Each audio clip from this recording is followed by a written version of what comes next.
बच्चों, कैसे हैं आप लोग। चलिए आज हम लोग ज्योग्राफी स्टार्ट करते हैं। ठीक है, चलिए ज्योग्राफी का पहला चैप्टर स्टार्ट करते हैं। इंडिया यानी कि भारत, साइज एंड लोकेशन, मतलब भारत का आकार और लोकेशन पर हम लोग फोकस करेंगे कि भारत कहां पर विश्व के मानचित्र में या ग्लोब पे भारत कहां पर स्थित है। भारत कितने लॉन्गिट्यूड पर स्थित है, भारत कितने लैटिट्यूड पर स्थित है, भारत की एरिया कितनी है, एरिया यानी क्षेत्रफल कितना है भारत का। भारत में जैसे कि यहाँ पे सब कुछ दिया हुआ है कि यहाँ इसका लैंड एरिया कितना है, कोस्टल एरिया कितना है, ये सब चीजें एक हिंट के रूप में मैंने लिखा है जिससे कि आप लोग कुछ नोट भी कर सकें। अगर आप लोगों को मेरे बोलने पे अगर समझ में ना आए तो मैंने साइड में हिंट लिख दिया है, शायद आप लोगों को इससे थोड़ा सा फायदा पहुंचे। बाकी मैं हर चीज आप लोगों को बोल के समझाऊंगा ही, तो वो आप लोगों को क्लियर हो जाएगा। और जिसको नहीं क्लियर होता है तो बार बार जितनी बार भी आप इस वीडियो को देखना चाहेंगे आप देख सकते हैं, रिप्ले कर करके आप लोग इसको देखते रहिए। ठीक है, तो चलिए हम स्टार्ट करते हैं आज इंडिया साइज एंड लोकेशन। तो सबसे पहले हम लोग आते हैं इंडिया पर। इंडिया यानी भारत, हमारा देश विश्व के मानचित्र में कहां पर है, भारत कहां पर है विश्व के मानचित्र में। भारत किस महाद्वीप का पार्ट है, किस कॉन्टिनेंट का पार्ट है। सबको पता है भारत एशिया कॉन्टिनेंट का पार्ट है, यानी एशिया महाद्वीप का देश है भारत। और एशिया महाद्वीप यानी एशिया कॉन्टिनेंट जो है उसके कहां पर है, सबसे ज्यादा यानी दक्षिण भाग पर। दक्षिण यानी कि साउथ, साउथ दक्षिण को क्या कहते हैं, साउथ पार्ट। जैसे ईस्ट, वेस्ट, नॉर्थ, साउथ। अगर ये एशिया है हमारा तो भारत कहां पर है, ये नीचे साउथ में है भारत। ठीक है, तो ये हो गया कि एशिया में भारत किस दिशा में है। ठीक है, ये देखिए भारत का मैप भी लगा हुआ है आपके सामने। ठीक है, तो चलिए सबसे पहले हम लोग आते हैं कि भारत का एरिया कितना है। एरिया यानी क्षेत्रफल कितना है, भूभाग। एरिया मीन्स जो भारत की धरती है उसका, धरती और जहां तक भारत का हिस्सा है ये पूरा कितना है, 3.28 km, 3.28 लाख km होना चाहिए। मतलब इसका कि कुछ गड़बड़ हो गया है, ये 32.8 होना चाहिए।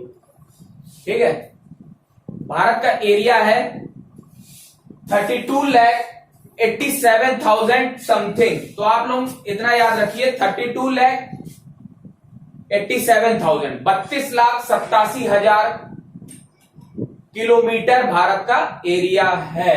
ठीक है, विश्व की ज्योग्राफिकल पार्ट जो है वो उसमें भारत का कितना हिस्सा है, यानी कि भारत विश्व में जितनी भूभाग है उसमें वहां उसके मुकाबले भारत कितना हिस्सा है उसका, विश्व का कितना हिस्सा है। मतलब मान लीजिए विश्व में 100 किलोमीटर जगह है तो भारत में मान लीजिए 4 है, तो कितना होगा, यानी कि भारत 4% है पूरे विश्व का भूभाग का। लेकिन ये ऐसा नहीं, मैं सिर्फ ये मानने के लिए आपसे बोला था।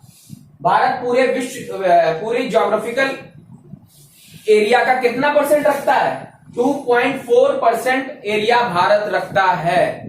ठीक है, अब आते हैं हम लोग लैंड बाउंड्री यानी भूभाग। भारत की लैंड बाउंड्री समझते हैं आप लोग, ये यहां से ये जो बाउंड्री आपको दिख रही है यहां तक, ये पूरा हिस्सा यहां से ऐसे करके ये सब आ गया, ये लैंड बाउंड्री है। तो ये लैंड बाउंड्री कितने किलोमीटर की है, 15,200 किलोमीटर लैंड बाउंड्री है भारत की, यानी कि स्थल सीमा। भारत की स्थल सीमा कितनी है, 15,200 किलोमीटर। नहीं आया समझ में, देखो बच्चों, क्या है कि ये बाउंड्री जो भारत का जो लास्ट पॉइंट है, मतलब हर जगह का पूरा लास्ट पॉइंट जो एक ये मैप बन रहा है, ये पूरा मैप के अंदर जितनी भी ये बाउंड्री है पूरी, यहां से ये जो बाउंड्री है ये पूरी कितने किलोमीटर की है? 15,200 किलोमीटर की लैंड बाउंड्री है भारत की। ठीक है। और कोस्टल लाइन और मेन लैंड, मतलब जो भारत की ये जो तटवर्ती सीमा है, तटवर्ती मतलब जिसमें जहां पर समुद्र पाए जाते हैं या खाड़ी पाई जाती है, गल्फ पाए जाते हैं या बे ऑफ बंगाल जैसे है, ये सब ये जो है ये तट की सीमाएं कितनी है? और उसमें अंडमान निकोबार और लक्षद्वीप, लक्षद्वीप कहां पड़ता है? हमारा इधर पड़ता है, और अंडमान निकोबार इधर पड़ता है बे ऑफ बंगाल में, लक्षद्वीप कहां पड़ता है? अरेबियन सी में। ठीक है। तो उसकी कितनी है? 7,516.6 किलोमीटर हमारी coastal line and mainland and Andaman Nicobar and Lakshadweep है, इतना एरिया। ठीक है। चलिए, अच्छा एक चीज देखते हैं, ये जो भारत में हम लोग देखते हैं कि भारत कहां पर स्थित है, किस हेमिस्फीयर में है। तो चलिए ये मैं आपको बताता हूं, ये तो सिंपल चीज है। चलिए ये चीज आप लोग नोट कर लिए होंगे, मैं ये आप लोगों को बताता हूं। देखिए ये क्या है? एक ग्लोब है। ठीक है। और ग्लोब को दो पार्ट में, बराबर पार्टों में डिवाइड कर दिया जाता है। ऊपर वाले को क्या कहते हैं? नॉर्दर्न हेमिस्फीयर, और ये साउदर्न हेमिस्फीयर। ठीक। और ये जो लाइन डिवाइड हो रही है ये 0 डिग्री की है, 0 डिग्री की लैटिट्यूड है। लैटिट्यूड क्या होता है? पहले तो मैं बता दूं, ग्लोब पर ये एक इमेजिनरी लाइन बनाई गई है, जो लैटिट्यूड होता है, जो लेटी हुई होती है इस तरीके की, ये लैटिट्यूड होता है। ये टोटल लैटिट्यूड कितने हैं? यहां से लेके यहां तक ये 90 डिग्री नॉर्थ है, ये 90 डिग्री साउथ है। टोटल लैटिट्यूड लाइनें 179 है, लेकिन टोटल लैटिट्यूड है कितने? 181। दो कहां गायब हो गए? दो लाइन ना होके पॉइंट के रूप में है। एक पॉइंट नॉर्थ में 90 डिग्री नॉर्थ, एक है 90 डिग्री साउथ, ये है लैटिट्यूड। इसी तरह होता है लॉन्गिट्यूड। लॉन्गिट्यूड, लॉन्गिट्यूड क्या होता है? जैसे कि आप सब वर्ड से समझ रहे हो, लॉन्गिट्यूड मीन्स लंबी, ये लाइन है ऐसे, ये होता है लॉन्गिट्यूड। ये टोटल होती है 360। क्यों? क्योंकि एक ग्लोब 360 डिग्री का एंगल बनाता है, और ये लाइन ऐसे आपको फ्रंट पे दिख रही है, फ्रंट फेस दिख रहा था, ऐसे करके ये पीछे भी घूमी होती है, पूरा ग्लोब देखिएगा ऐसे करके, तो 360 होती है। 180 इधर से दिखेगी, 180 पीछे से पूरा दिखेगी आपको, तो ये 360 लॉन्गिट्यूड होती है। और यही लॉन्गिट्यूड ही डिसाइड करती है समय हमारा। समय क्या होता है? आप लोगों ने सुना होगा GMT, Greenwich median time, mean time, GMT, ये आपने सुना होगा, आपने देखा भी होगा। प्लस 5.30 आवर लिखा रहता है, मतलब 5.5 घंटा प्लस GMT से। क्यों? GMT है क्या? ग्रीनविच क्या है? ग्रीनविच एक इंग्लैंड का एक जगह है जहां पर स्टैंडर्ड टाइम की एक लाइन मानी गई है। 0 डिग्री को स्टैंडर्ड टाइम का एक लाइन मानी गई, 0 डिग्री लाइन को, 0 डिग्री लॉन्गिट्यूड को स्टैंडर्ड टाइम माना गया है। और मान लीजिए ये 0 डिग्री है, ग्रीनविच है, ये लंदन का ग्रीनविच है, ये ग्रीनविच है। ठीक है। ये 0 डिग्री लाइन है, यहां से ये कौन सी दिशा है? वेस्ट, और ये ईस्ट। ग्रीनविच से ईस्ट की ओर बढ़ेंगे तो टाइम हमेशा प्लस में होगा, प्लस में बढ़ेगा, और वेस्ट की ओर बढ़ेंगे तो माइनस में होगा। इसीलिए याद होगा आपको, मान लीजिए ये लंदन है, ये यूरोप है, ये एशिया है, तो यहां का समय हमेशा प्लस होगा। यहां जैसे ये अमेरिका है, नॉर्थ अमेरिका है, तो यहां हमेशा समय घटता हुआ जाएगा। ठीक है। क्यों ऐसा होता है अब ये बताऊंगा, कैसे होता है, टाइम कैसे घटता हुआ जाता है। ठीक है। देखिए हमारी अर्थ को 1 डिग्री 1 डिग्री घूमने में कितना समय लगता है? 4 मिनट का। ठीक है, 4 मिनट का लगता है। 1 डिग्री को घूमने में कितना समय लगता है? 4 मिनट का। तो मान लीजिए ये ग्रीनविच 0 डिग्री है, ठीक। और भारत का जो स्टैंडर्ड टाइम माना गया है वो क्या माना गया है? भारत का जो स्टैंडर्ड टाइम माना गया वो 82 हाफ डिग्री माना गया है स्टैंडर्ड टाइम। तो ग्रीनविच से भारत कितने ज्यादा है? वो 0 है, और ये कितना ज्यादा है भैया? पूरा ही ज्यादा है, क्योंकि वो 0 है। अगर इससे माइनस करेंगे 0 को तो इतना ही आएगा। तो अब इसको 82 इसको सही फ्रैक्शन में बना लेते हैं हम लोग। 1/2 इंटू करिए, 2 2 जा 4, 2 8 जा 6 और +1, यानी कि ये को डिवाइड करते हैं 2 से। सॉरी, ये डिवाइड नहीं करते, ये आया, ठीक। अब इसको इंटू के, ये डिग्री में आया, ये डिग्री आया। अब हमने बताया था कि 1 डिग्री घूमने में अर्थ को कितना समय लगता है? 4 मिनट का। 4 मिनट का, तो इंटू कितना कर देंगे? 4 2 330। अब ये 330 मिनट आया है। अगर इसको आवर में बदलेंगे तो 60 से डिवाइड, 6 5 जा 30, यानी 5.3, यानी कि 5 घंटे 30 मिनट आगे हो गया। यही 5 घंटे 30 मिनट ये है हमारा जीएमटी। कभी भी आप क्लॉक में देखेंगे या मोबाइल में देखेंगे, ये लिखा रहेगा, ये यहीं से निकल के आया है। अगर आप लोगों को ये चीज समझ में नहीं आया, फिर से वीडियो को रिप्ले करिएगा और आपको समझ में आ जाएगा। मैंने बहुत धीरे समझाया इस चीज को, ठीक है। और जो ये स्टैंडर्ड टाइम है, जैसे लंदन से जो वर्ल्ड के लिए स्टैंडर्ड टाइम माना गया है, वो कहां से निकली है? ग्रीनविच से निकली, लंदन की एक जगह से, ठीक है। और भारत की जो स्टैंडर्ड टाइम है वो कहां से निकली है? वो भारत के यूपी के मिर्जापुर से निकली हुई है। किस, बहुत सी बुकों में, एनसीईआरटी की बुक में मिर्जापुर दिया गया है, लेकिन जहां तक मैंने भी पढ़ा है कि इलाहाबाद के नैनी नामक जगह से ये स्टैंडर्ड टाइम निकला हुआ है। स्टैंडर्ड टाइम यानी वही 82 हाफ डिग्री ये। और हमेशा याद रखिएगा, जो लॉन्गिट्यूड होता है और लैटिट्यूड होता है, लैटिट्यूड हमेशा नॉर्थ टू नॉर्थ चलता है। क्यों? ऐसे समझिए, ये हमारा अर्थ है, इसको हमने 2 पार्ट में बांटा, नॉर्थ हेमिस्फीयर और ये साउथ हेमिस्फीयर। ये 0 डिग्री है। तो भारत कहां पर है?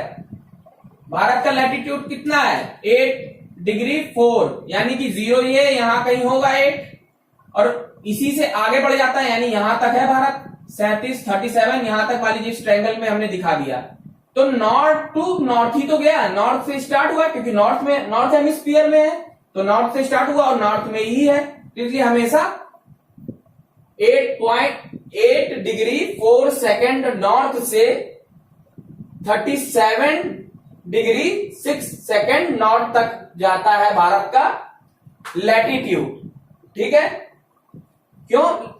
इसी नॉर्थ हेमिस्फीयर में तो है भारत, यहां से स्टार्ट हुआ और यहीं तक रहा, इसलिए दोनों नॉर्थ है। ये आपको याद करना पड़ेगा डिग्री, ठीक। और लॉन्गिट्यूड कितना है भारत का? यानी कि ये तो ये भारत का कितना है? क्योंकि भारत देखिए ईस्ट में आता है, 68 कहीं यहां कहीं आएगा भारत इधर। तो ये वेस्ट, देखिए ऐसे डिवाइड करते हैं, 4 क्वाड्रेंट में डिवाइड करते हैं अर्थ को या ग्लोब को। तो ये ईस्ट हो गया, ये वेस्ट हो गया, ठीक। इधर ये पूरा ईस्ट हो गया, ये वेस्ट हो गया। और ऐसे देखेंगे तो ये नॉर्थ और ये साउथ, ठीक।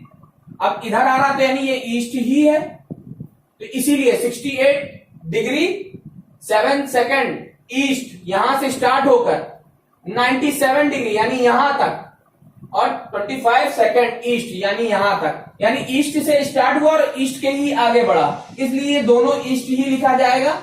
और ये दोनों नॉर्थ क्यों लिखा गया? क्योंकि ये नॉर्थ से ही स्टार्ट हुआ, ऊपर नॉर्थ तक ही गया। तो ये भारत का हो गया लैटिट्यूड और लॉन्गिट्यूड, ठीक, समझ में आ गया।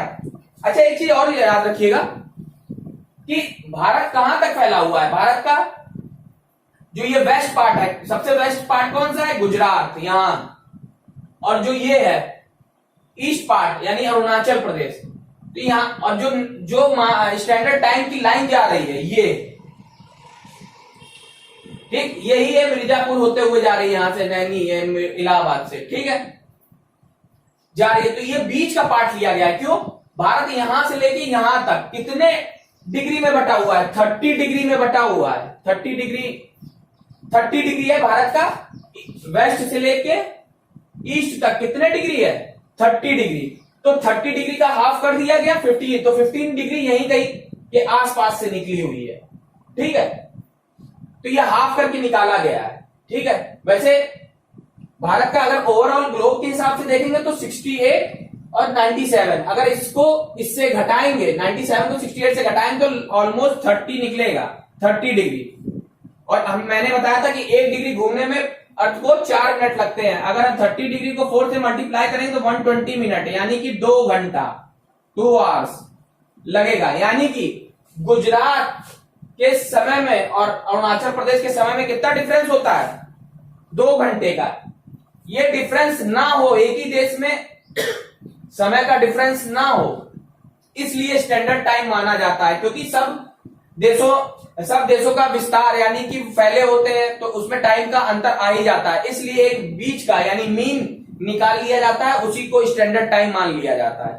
ठीक है, ऐसा भी होता है ना कभी कभी कि अरुणाचल प्रदेश में सवेरा सबसे पहले होगा, क्योंकि ईस्ट अगर यहाँ 5 बजे सवेरा हो रहा है तो गुजरात में कब कितने बजे सवेरा होगा? 7 बजे सवेरा होगा। यही चीज है। ठीक है, समझ में आया आप लोगों को? तो आप लोग इसको जो चीज ना समझ में आए मुझे कमेंट में आप लोग लिख के भेज सकते हैं। और अभी तक अगर आपने हमारा चैनल सब्सक्राइब नहीं किया है तो सब्सक्राइब कर लीजिए। मैं आप लोगों को समझाता रहूंगा, नए नए वीडियो आपके पास आते रहेंगे। हिस्ट्री मैंने खत्म किया है, ज्योग्राफी मैंने चालू कर दी है 9th क्लास की। ठीक है, ऐसे ही वीडियो आप लोगों के पास पहुंचते रहेंगे। लॉकडाउन का मजा लीजिए, पढ़ाई करते रहिए। ठीक है, और सेफ रहिए।